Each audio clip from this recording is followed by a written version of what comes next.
Page 14, the river, or this is a lead sheet for the river. This is the same song that we just did on page 12 and 13.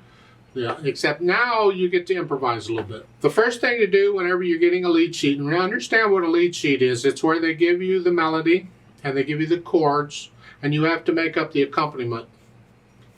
Okay, so the first thing we need to do is make sure we can play the melody. Well, you just played, if you did the previous video, the previous lesson, you can play it already. You're here. Just make sure you can play this.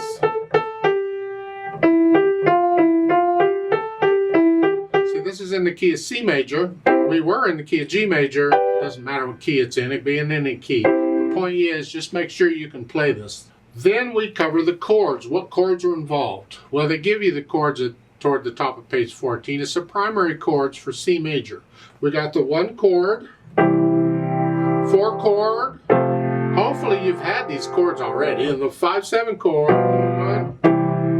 Okay. And in the music, they give you both symbols. Well, that's handy. The name of the chord is above it. It's like if you have a guitar player around and wants to play with you, let them play. They'll read those chords, names above the staff, and they'll improvise and play along. It can be a lot of fun. If you get along with the guitar player, it is. However, the Roman numerals below the staff, that's telling you the chord number.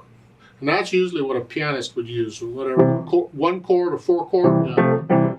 You need to learn to read either one, but most lead sheets won't give you the chord number. They only give you the chord name up above. So make sure you understand that and can follow that.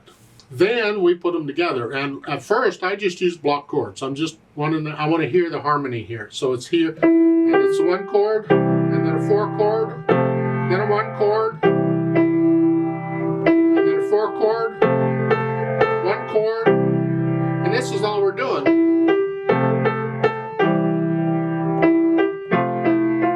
Major 8's 5/7 chord. 4 chord.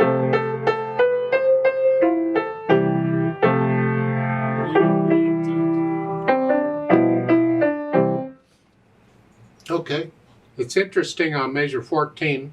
The fingering, their suggestion, bring the hair. That's what I suggested you do on the previous video. So, because we don't want to play with the thumb, come down with another thumb. Just second finger. Now once you can do that, then you're welcome to see if you want to adjust these chords. You don't have to play block chords. You can play them in any pattern you want, just use those notes. I could play them some sort of a broken chord.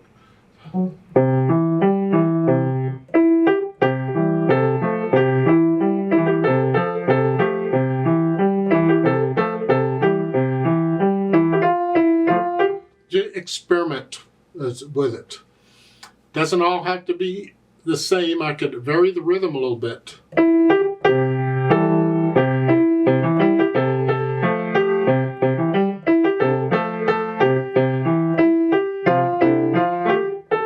I'm not very good at this, but the idea is experiment with it and see what you can do with the rhythms, with the accompaniment. I got to do a play with me on this because I don't know what you're doing with the chords. You can do that on your own. You'll get that fine.